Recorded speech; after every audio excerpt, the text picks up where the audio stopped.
Hello friends, welcome to Archana's delicious recipes. நம்ம வீடியோவில் இன்றைக்கி நம்ம ரெசிபீஸ் எதுவும் பார்க்க போகிறதில்ல. செம்பருத்தி செடியில் அஸ்வினி பூச்சி மாதிரி வந்திருக்கு. அதுக்கு அதை எப்படி கண்ட்ரோல் பண்ணலான்றதை தான் நம்ம பார்க்க போகிறோம். அதுக்கு நம்ம இன்றைக்கி நீம் ஆயில் எடுத்திருக்கோம். அந்த நீம் ஆயிலை ஒரு ஸ்ப்ரே பாட்டிலில் ஒரு மூடி அளவு எடுத்துக்கோங்க. அதாவது அதுக்கு அதிகமாக எடுத்திங்கன்னா செம்பருத்தி செடி ஸ்ப்ரே பண்ணும் பொழுது காஞ்சி போக வாய்ப்பு இருக்குது. அதனால் ஒரு மூடி எடுத்துக்கிட்டிங்கன்னா அதுக்கு தண்ணி பார்த்திங்கன்னா 1 லிட்டர் அளவு எடுத்துக்கோங்க. அதாவது ஒரு மூடி அளவு நீம் ஆயிலுக்கு 1 லிட்டர் அளவு தண்ணி எடுத்துக்கோங்க. எடுத்துட்டு நல்லா இதை குலுக்கி விட்டுருங்க.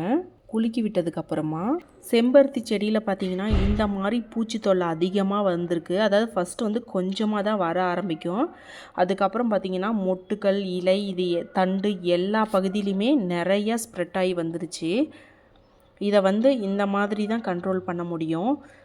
எவ்வளோ அடித்தாலும் அது போகவே மாட்டேங்குதுன்னு நீங்கள் நினைக்காதீங்க. அதாவது இந்த ஸ்ப்ரே வாரத்துக்கு ஒரு முறை கண்டிப்பாக நீங்கள் பண்ணிகிட்டே இருங்க. அப்படி பண்ணிகிட்டே இருந்தீங்கன்னா தான் இந்த பூச்சை கண்ட்ரோல் பண்ண முடியும். இந்த பூச்சி எந்தெந்த பகுதியில் இருக்குதோ அந்த இடத்துல மட்டும் இந்த மாதிரி நல்லா ஸ்ப்ரே பண்ணுங்கள். அது பாருங்கள், நீங்கள் ஸ்ப்ரே பண்ணதுக்கப்புறம் ஒரு காலையில் பண்ணுறீங்கன்னா அதுக்கப்புறம் ஈவினிங் பார்த்தீங்கன்னா அந்த பூச்சி எல்லாமே அப்படியே செத்துரும். இந்த ஸ்ப்ரேவை பார்த்திங்கன்னா வாரத்துக்கு ஒரு முறை கொடுங்க. டெய்லியும் கொடுக்க வேண்டாம். அப்படி நிறையா பூச்சி தொல்லை அதிகமாக இருந்துச்சுன்னா ஒரு வேளை 3 நாளைக்கு ஒரு டைம் கொடுங்க. எந்தெந்த பகுதியில் பூச்சி இருக்குதோ அந்த பகுதியில் எல்லாத்திலையுமே நல்லா ஸ்ப்ரே பண்ணிக்கோங்க. பாருங்கள், ஸ்ப்ரே காலையில் பண்ணோம். ஈவினிங் நம்ம பார்த்தோம்னா இந்த பூச்சி எல்லாமே நல்லா உங்களுக்கு தெரியுதான்னு தெரியல வீடியோவுக்கு, காஞ்சிருச்சு பாருங்கள். அப்படியே அந்த பூச்சி எல்லாமே செத்து அப்படியே ஒட்டி இருக்குது.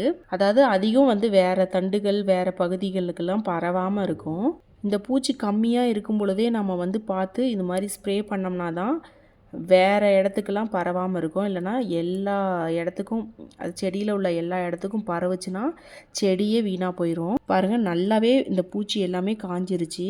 இந்த மாதிரி அதிகமான பூச்சி தாக்குதல் இருந்தால் வாரத்துக்கு 2 முறை பண்ணுங்கள். பூச்சி எல்லாமே நல்லாவே கண்ட்ரோல் ஆயிரும். இந்த டிப்ஸை நீங்களும் யூஸ் பண்ணிவிட்டு உங்களுக்கு யூஸ்ஃபுல்லாக இருந்தால் என்னுடைய வீடியோ லைக் பண்ணிக்கோங்க, ஷேர் பண்ணிக்கோங்க.